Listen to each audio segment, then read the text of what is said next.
Hello and welcome to Pleasure and Profits. I'm your host, Rachel Anzalone, and my guest today is Massimo Bacchus. Massimo has built his successful executive coaching practice based on the radical idea that self-compassion is a leadership epiphany.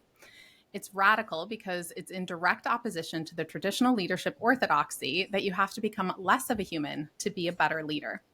Now, through his coaching practice, group facilitation, speaking, and the launch of his upcoming book, Human First, Leader Second, Massimo is taking his message of self-compassion to the C-suites of the Fortune 100. Welcome to the show, Massimo. Thanks for having me, Rachel. It's great to be here with you. I'm so excited to get into your book and hear all about that. But before we go there, I would love to know where this idea that's about self-compassion and it being a key to effective leadership, what inspired that for you and how has that developed and evolved for you in your own coaching practice? Yeah, I mean, it truly was an epiphany for me, and that I stumbled into this out of sheer necessity to find answers for my own challenges, my own issues. At one point in time, working in a corporate role, I was responsible for global leadership development and traveled around the country and was running large leadership seminars. And part of that program, the leaders that were participants would go through a 360 assessment to get feedback that would inform their development goals within the program. And I thought that I should eat my own dog food, drink your own champagne, if you will, to participate in that as well, to get feedback so that I can be a part of this process with them and understand what it's like. And when I got the feedback from my team that I was leading, it shared some information that really caught me by surprise, because to the participants and the leaders that I supported in these programs and that I coached, I was seen as highly capable and skilled and was lauded, for my success and impact. But the feedback from my team and some peers and people back in the main office was that I was objectively a bad leader and a bad manager, and that I was defensive. Wow. And that I shut down people's ideas, that I didn't create a space for psychological safety, that they didn't trust me. And that was in direct opposition of who I wanted to be, who I thought I was. And yet it was objectively true because it was coming from multiple people. And I couldn't reconcile this at first. Like it caught me by surprise, so much so that when I heard that I was defensive, I said, I'm not defensive. I think you guys are being defensive for saying that I'm defensive. Yeah. Which is pathetic and humiliating. And I spent the next several months trying to fix this. I took it very seriously. I wanted to change. I certainly didn't like that I was hearing this feedback or that I was having this impact on my team. And I was committed to making it right, making amends and fixing things. And after trying to fix this on my own for a few months, I met with my manager thinking that they were going to say, you're doing great. You've turned the ship around and that everything's, wonderful. Well, the reality is my manager said, we can tell that you've been trying, but there's very little change that's been made and the team feels the same way. And I was devastated, and I was certain that I was going to lose my job. I was like, well, this is the end of the road for me. But as it happens, it was suggested that I go to a program called the Hoffman Process. Instead of getting let go, they said, why don't you take this challenge you're having to a more capable group of people that might be able to help you. And the Hoffman Process has been around for 40 plus years, and their slogan is, when you're serious about change. So, and I was serious about change, and I wasn't able to change it on my own, and I could not figure out why, because my heart was in the right place. My intention was, I don't want to be this way, and yet I continued to be that way. What I learned during this retreat was this epiphany of self-compassion. What I realized is that there was a voice in my head, my own voice, that was there for so long, from before I can remember, that was so incredibly harsh and critical and judgmental of me that I felt like I was under attack at all times. And so I was defensive. I was constantly defending against things in the outside world. The reality is I was under attack by myself. Nothing outside of me was a threat.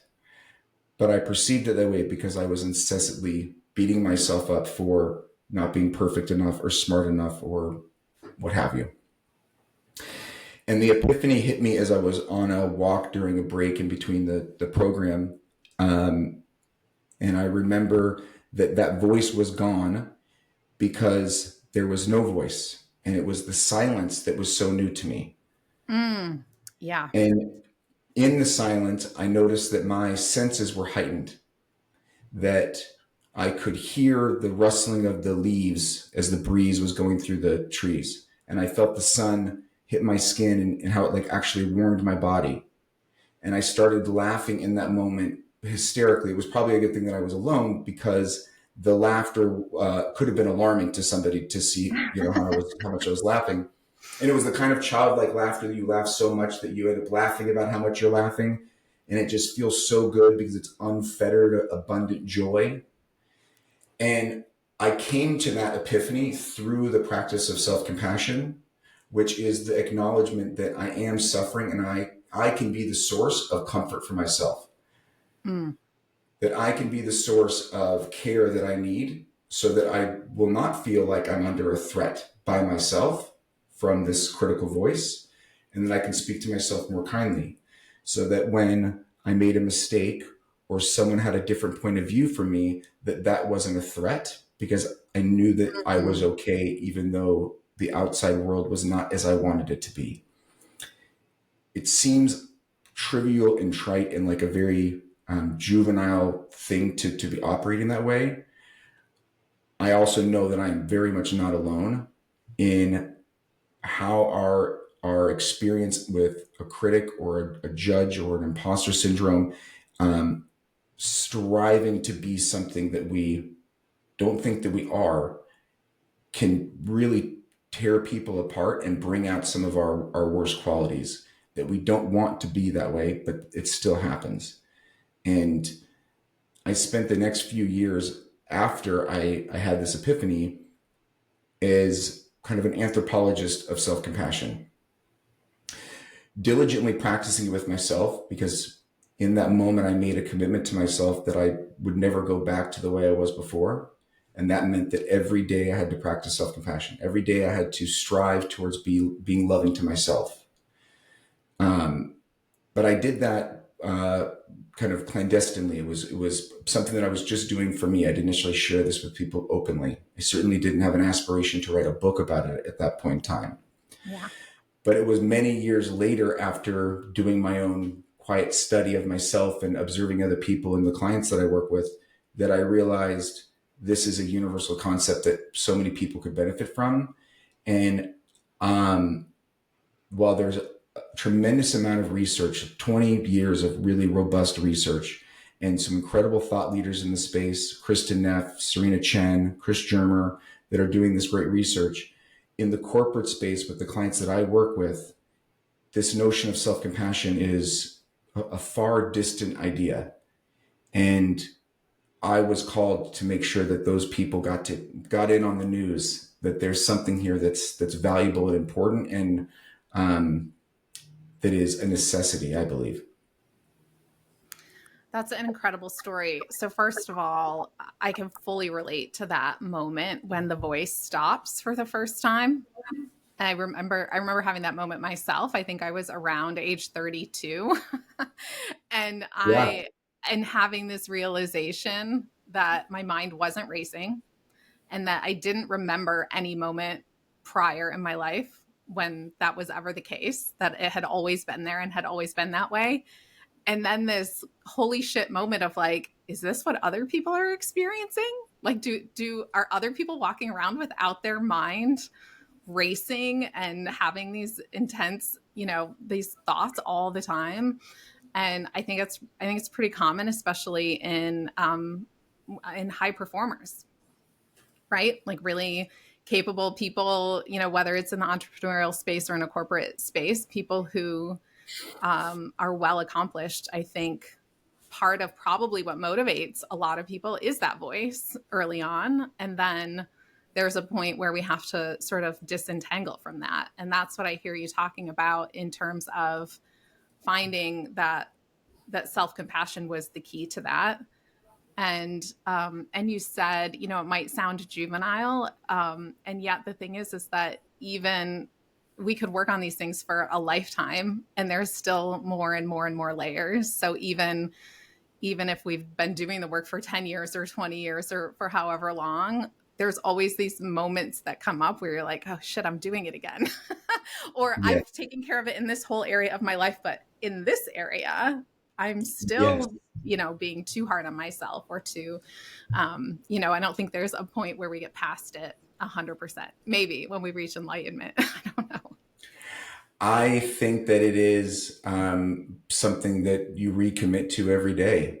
And on hard days, you got to recommit to it maybe every hour. And Yeah. we're never done. You know, what you just said reminded me of something. And part of this epiphany for me, this acknowledgement was a bit of a reconciliation with how I've treated myself throughout my life. Mm. And I'm not talking about an inner child. I'm not talking about this as a spiritual concept, but the biological truth is that you and I are the same people that we were when we were children. We inhabit the same body, we're the same DNA, right? Mm-hmm. So that isn't someone of our past. We're still that person, that those experiences, that trauma, the joy, whatever happened when we were young, it is who we are today, and it's very alive in us. And so when we get triggered by things, it's like, yeah, that's because we've still got this experience, this patterning that happened for us at a young age. And for most people, the inner critic, whatever it looks like, and I consider them WIMPs, is what I like to call this part of our Mm. psychology. And WIMPs is an acronym for a well-intentioned, misinformed protector. Yeah. Well-intentioned, misinformed protector. Well-intentioned because that part of our psychology was created to help us survive. I'm going to be critical of myself so that other people don't hurt me. I'm going to be critical of myself because that will keep me safe from external threats. I'm going to strive for perfection because if I do, I'll make better decisions than, you know, if I'm lazy. The problem is it's misinformed because it's something that was created within us when we're children and we were not fully developed. We didn't have the skills and capabilities that we do as adults. And so we don't need those things anymore. So they served a function. And many high performers will look back and they will say to me, I'm afraid that if I practice self-compassion, I'm going to lose my edge. I'm afraid Mm. that if I'm not so hard on myself that I won't work hard. And that's one of the big myths that we need to debunk because I have never worked harder, been more fulfilled, or more successful, or more impactful in my life since I started practicing self compassion. My Yeah. ambition has not gone away. My drive, my desire for um, growth and prosperity has not been taken away at all. What's been taken away is that incessant beratement in the internal battle that is exhausting, that shows up in rumination and stress and anxiety and fighting and social comparison. That when we look at it objectively, we know that it's not productive. No one, anyone who goes on social media and finds themselves socially comparing does not feel better afterwards. No, definitely not. Definitely not. Yeah. So I just want to link some of these things together. So, number one, the idea of the inner critic being a protective voice. That's super interesting. I haven't thought of that way. And I'm familiar with like internal family systems, processes, and some of these things. And that's kind of a new insight for me. So I would love for you to talk a little bit more about that. So what in your understanding propels inner the self to use criticism as a tool for protective mechanism, I guess. Does that make sense what I'm asking? I'm trying It to does. connect those dots.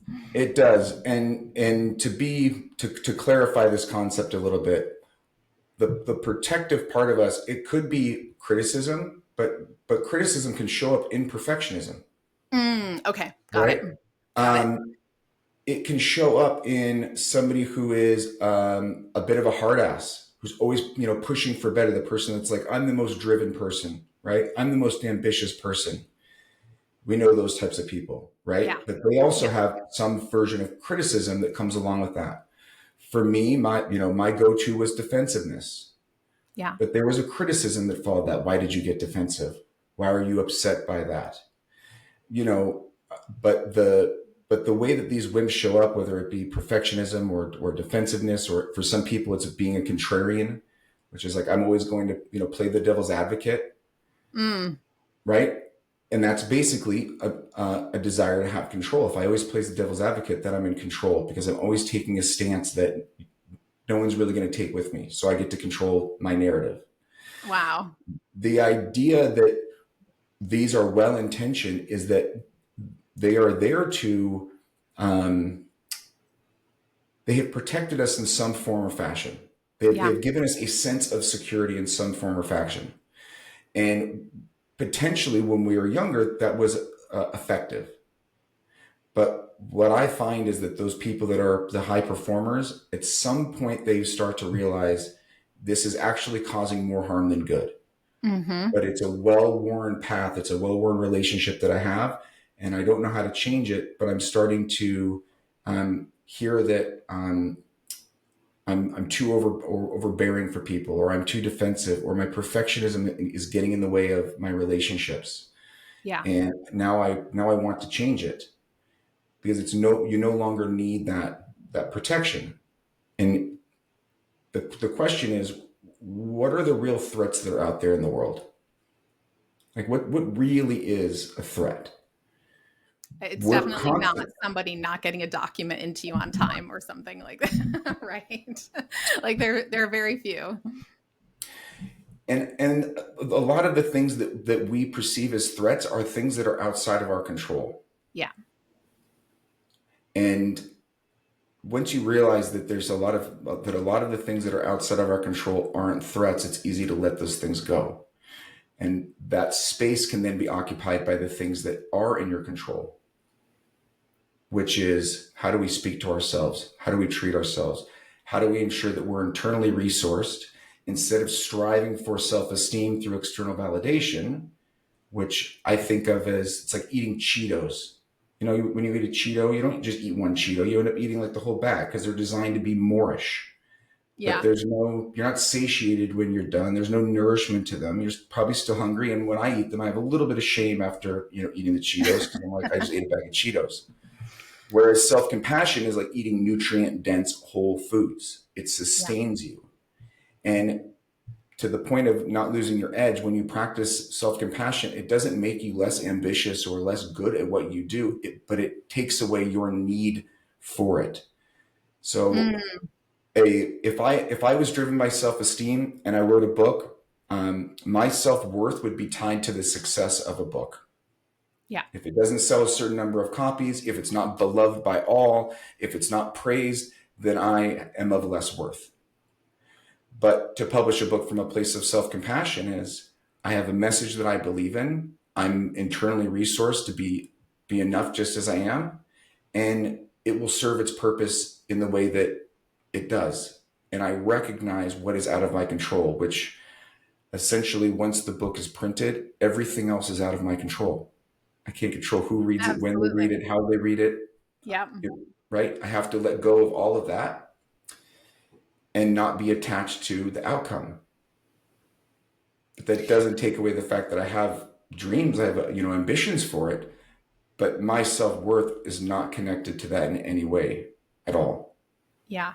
This is one of the parallels I think between our work is I saw in my work behind the scenes supporting speakers, authors, thought leaders in the world. What I saw happening a lot was external goals that they were driving towards, the team was driving towards, sort of at the expense of everything else. And when I started to ask the questions and dig into, like, why are these the goals that we have? And what is it they are actually wanting to be experiencing? There was this huge disconnect between the two, and that there was sort of this external behavior happening without an awareness of how it connected or didn't connect to the internal desire or the internal drive, or that what most people are looking for is they want to feel a particular way, they want to feel satisfied, they want to feel safe, they want to feel fulfilled, they want to feel like they're contributing. And then measuring how many followers they have on Facebook, or what their top line revenue goal is, as a metric of that, and when the two really aren't connected. And that when you start to get into like what is your personal goal, experience, desire, objective that you want from this activity that you're doing, rarely is it connected to a dollar amount or a number of people or any of those things. It really is about feeling satisfied that you did the work that you were meant to do, and that it's in the hands of the people who are meant to receive it. Wow. That's a pretty profound distinction that you're calling out, Rachel, that I haven't really thought about before. Because there are those internal goals that you can't measure by followers or revenue. I'm curious, when you look back on those people that you worked with, what were they hoping that those external revenue, follower, sales goals, what were they hoping that the outcome of that would be, the result?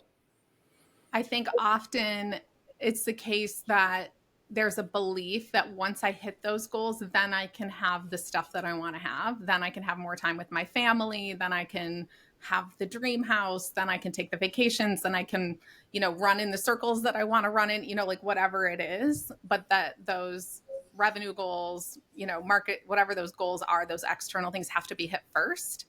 And I mean, I think you could hear so many really wildly successful people who say, I got there and then it didn't feel the way I thought it was going to feel. And then I had to unpack everything, right? And so my goal is to help people unpack that before they, spend their whole life trying to get to a thing, to find out that what they really wanted was to feel satisfied and to feel, whole inside, whatever that means to them. Yeah, that's what I want for everyone. And the beautiful thing is that it's available to us all now. We don't Yes. have to achieve, any sort of measurement of external success to have that now. And having it now doesn't take away from the opportunity or the potential for that, external success. And I think it makes it a lot more enjoyable along the way. Yeah. And that was the big epiphany that I had, because I didn't think that that was the case. I thought that I just had to continue to push, push, push. And at some point I would get to a place and then I'd be able to sit back and feel good about myself, that I would Yeah. have earned it by then or something. And I was running an executive offsite a few years back, and this very driven, analytical, litigious CFO who was very closed off and intimidated everyone because she was so just powerful and bright and intelligent and was always thinking 10 steps ahead of the next person, opened up a little bit for the first time and shared a little bit of vulnerability about their background and what their upbringing was like, and realized that they were trying to run towards something. They were trying to prove something all along. And in that moment, they first allowed themselves to acknowledge that maybe I am the person that I want to be right now. Maybe I don't need to push so hard because all I'm doing is pushing people away. Right. And I said, it's interesting that most people, I believe this is true for all people, is that we already are who we're trying to become. We already are who we're trying to become. We just have to allow that to be a belief. We have to believe that that's true. Yeah. And that is not something that any of us are taught. There's no blueprint for how to do that. And it's No, really hard. the story is like you have to learn the things and you have to do all this work to get there someday, right? And not that it's already in you, or not that you're already that person. It's like our culture is that we have to earn it. Yeah, you have to earn it, and it's got to be demonstrated by continuing to eat the Cheetos, continuing to look for external validation. Yeah. I want Yeah. more money. I want more friends, more followers, a bigger team, a bigger company, more, Yeah. more, more. And that I'm just going to continue to get the validation. I'm enough. I'm enough. I'm enough because I have these. But we've all experienced that thing where you reach the goal that you were striving for and it just does not taste as sweet as you thought it would. Yeah. And that taste does not last as long as you hoped it would. And all of a sudden you're just looking for the next thing. Next. Yeah. And you can't go back in time and reclaim that missed opportunity to be present and just enjoy something. Yeah. Yeah. Or to go back and experience the hurt that you had and Mm. mine the lesson, the learning from our own suffering.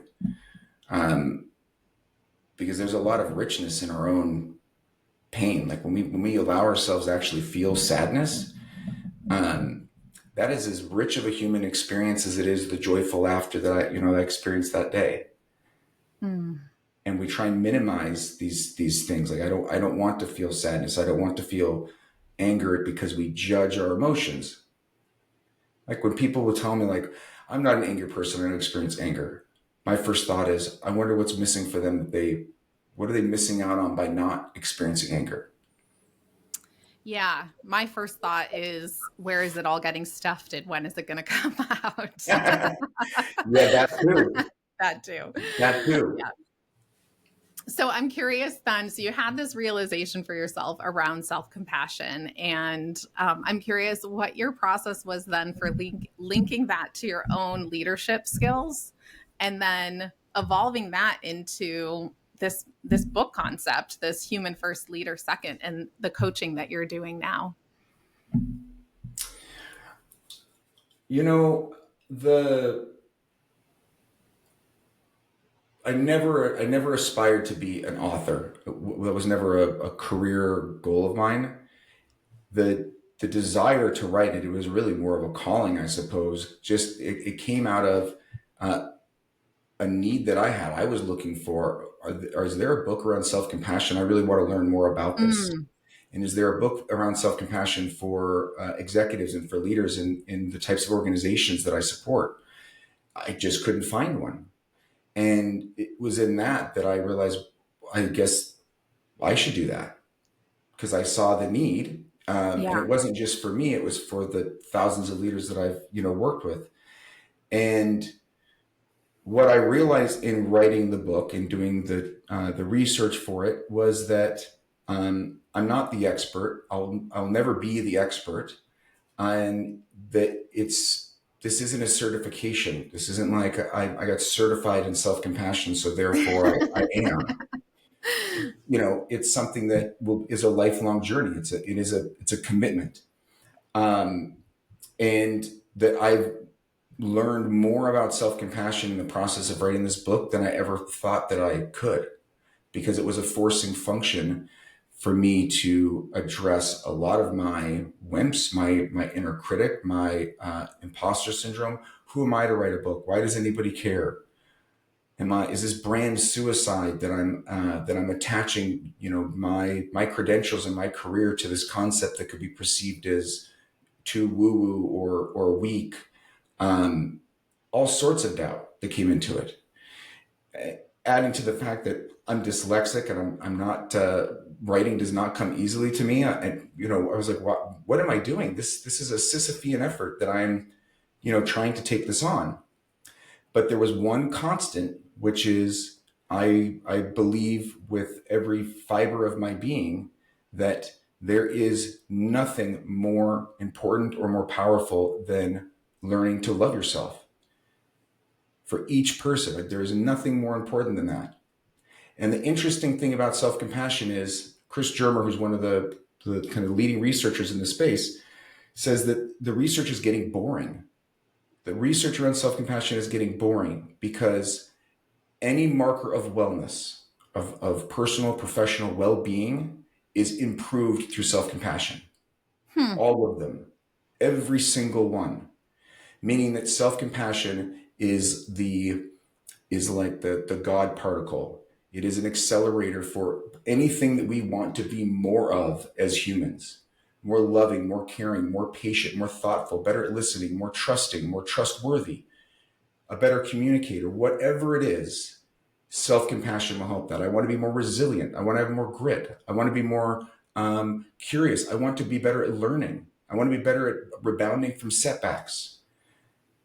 It's not a cure-all. This isn't a magical pill. It takes a lot of hard work. But the practice itself improves all of those other areas. I can't think of another psychological construct that is that profound and that powerful. And at its core, it's about learning to have a better relationship with ourselves. I imagine a world where people in power, people of influence, people that are the matriarchs and patriarchs of families, lead and love from a place of loving themselves first. And that's the kind of world that I want to live in. Yes, I'll second that. I think that's the world that so many of our peers, people who listen to this podcast, that's the world that we're really wanting to create and committed to creating. And I think it's interesting that you didn't find any books about this in relation to leadership, for executives. Because we sort of have this separation of like, this is the spiritual, the woo-woo, the personal development. And then on the other side is business leadership, and that they've been separated for so long. And it feels like they're starting to mingle together. And we're starting to have a cultural awareness that the leader is the person, as your book title indicates, and that development as an individual is then going to have profound impact on the entire team, on the entire business, on the bottom line, ultimately, right? The biggest waste of time, money, and organizational resources in any business today is people trying to hide their humanity. Hide the fact that they have doubts, that they have weaknesses, that they have limitations, they have insecurities. People just trying to hide all those things, hiding our humanity. And the most bizarre, surprising thing about this is that we're not doing a very good job of hiding it. No. Right? Right. But right. We're delusional in thinking that we are. I thought that I had changed, that I was no longer defensive, that I was, showing up differently. The only person I was hiding my own insecurities from was myself. Everyone else saw it. It was on full display. That's where the feedback came from. Yeah. But I didn't see it. So we're doing a really good job of hiding our humanity from ourselves. But in the process, everyone else is at the mercy of having to be witness to it. And it's when you accept that part of yourselves that you can actually change. And I don't mean acceptance as apathy or I mean acceptance as taking personal accountability. And then when we're really honest with ourselves, then we can choose. And we say, okay, now that I accepted that this is true, if I want to change it, I can. But I first have to acknowledge that it's true. And that is a really uncomfortable thing to do. Admitting that Rachel, I was so defensive that if I loaded the dishwasher, I've never loaded the dishwasher right in my marriage. And I know that, and I accept it. But my wife would come in and move the plate or the bowl or the cup and put it in the right place. That I would get really defensive about that. As opposed to just accepting, I can't seem to get this one right. I'm going to be okay with that. That's not something that I'm ever going to get right for whatever reason, but I don't need to get defensive about it. But it was showing up in all aspects. That's an example of something that I accepted and I didn't change. There's a lot of things that, you accept as square one, and then you actually do want to change it. Yeah, I remember hearing an author speak a few years ago, and it was at a point in my life where I had been working really, really, really, really hard for a while, which had been my habit, was work really, really hard, like to the point of exhaustion, take a break, jump back into something new, work really, really hard to the point of exhaustion. And I had been doing this for a while, and I was kind of at that point where Like I knew I wasn't okay. I knew I couldn't keep going the way that I had been going.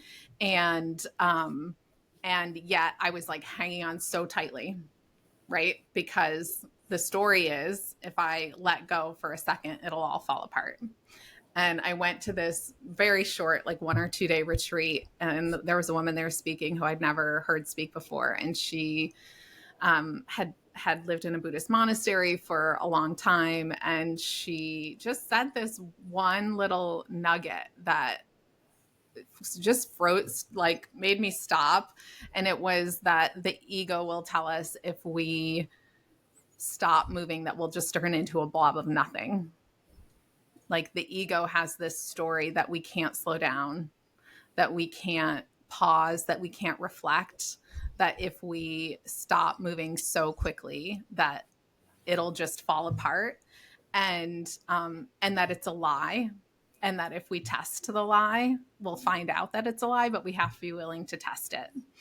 And that I think this is the thing that so many leaders struggle with, is this idea that they're on a trajectory, and that if they slow down to reflect, if they slow down to do the work of self-compassion, if they slow down to get feedback and process that feedback, that suddenly things will fall apart around them. And that there really is a little bit of a leap of faith that has to happen in order to do that the first time. But I'm wondering if you have any advice, recommendations for anyone who's like, okay, I hear what you're saying. How do I start this process? In the world that I'm in, where I'm, things are moving quickly, and, there's this hustle happening around me, and I'm expected to perform a certain way. Like, how do people get started? If you don't listen to that internal sense that you're reaching your breaking point, you will break. Yeah. Right. And I was forced into an opportunity to be confronted with this. So it wasn't a choice. And thankfully it worked, but that's not the ideal. The ideal would be that we can step into it because it's a choice. And Yeah. so for anyone listening who is, I'm running too fast, I'm at burnout, I'm beyond burnout, and but I can't stop. You need to find an exit ramp. You need to trust yourself enough to take an exit ramp and know that it's going to be hard and uncomfortable, but so is staying on that highway and just continuing to, to run until your tires are bare, right? Yeah. There were, in my own life, there were many opportunities to take exit ramps, and I didn't trust myself to do it. And one of my biggest regrets in my life are the times when I didn't trust myself, but all signs were telling me that I needed to do something different. That's what I regret. And so in those moments where you realize that you need to take the exit ramp, but you're not trusting yourself, then that is exactly what you need to do, is to be able to stop and be like, I trust that this is the right thing for me to do. And because there's people in the world like you and I, Rachel, that have been through that and are open to sharing what that experience is like from a place of being humble, not as we're enlightened and therefore follow us to the promised land, but in that we can genuinely empathize with, it is so scary, and yet on the other side we know that it works out, but we also know what that fear is. It's like it's very visceral. The people need to talk to one another about what is going on. Isolation is part of this mental health epidemic that we have, is because people are isolated. We are more connected now than we've ever been before, and we're more isolated because people aren't talking about their inner experience with each other. And when I hear people talk about burnout, it's usually a badge of honor because I've been working so hard, as opposed to I am burnt out and I'm terrified that if I don't slow down, I'm going to break. And I'm terrified if I do slow down, everything's going to fall apart. That's powerful to share that with Yeah. somebody. And I know that when people share those things, what they will hear is you're not alone. Yeah, absolutely. That's been my experience, and I think what is most important, really, in this conversation, in the context of your book, and in the context of the work that we both do, is that often those people in leadership positions don't take that.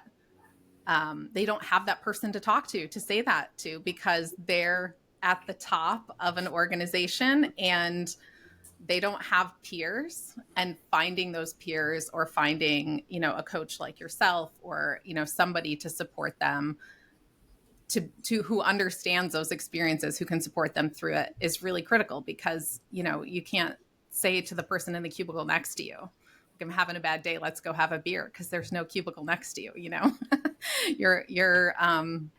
You're often, leaders find themselves in situations of isolation because they are at the top, and they are the one who's responsible for so many other people's lives and livelihoods. So it becomes even more important to invest in self-care, self-compassion, and slowing down in that way. And even if it's the first time you're admitting it, it can be really scary even to admit. To even like speak it into words can be terrifying because we used to keep our head down, just repress, push down whatever it is I'm feeling. And, I'm tired, I'm uncomfortable, just keep pushing forward. I'm busy, something else is important. And that's why all of this is a practice. And with practice, it gets better. I have good days and I have really bad days. I make mistakes, I screw up, I still get defensive. I am just as flawed as I've ever been. Um, the only difference is I can be honest with myself when it happens, of course, correct it quickly. Mm. It becomes less scary because ultimately I know I've got my back. And when we abandon ourselves, who do we have to look to when we're at the top? And so it's so important for leaders to not abandon themselves. And typically we're the first person to abandon in a leadership position because we're so focused on serving everyone else that we forget about another person on the team that's really important, which is us. Mm. That is a beautiful message to end on. Thank you so much. Your book comes out again. It's called The Human First, Leader Second, and it comes out on September 10th. September And 10th. where can people find it? Where can they find you? How can they connect with you? The book is on Amazon right now for pre-order. And people can find me at MassimoBacchus.com or on LinkedIn. I'm the only Massimo Bacchus that's out there in the world. So easy to find. And Rachel, I just want to say thank you for this wonderful, enriching conversation. I love the work that you're doing in the world and the message that you're spreading. Likewise. Thank you so much for being here. And thank you all for listening. Until next time, I'm wishing you even more pleasure and profits. See you soon.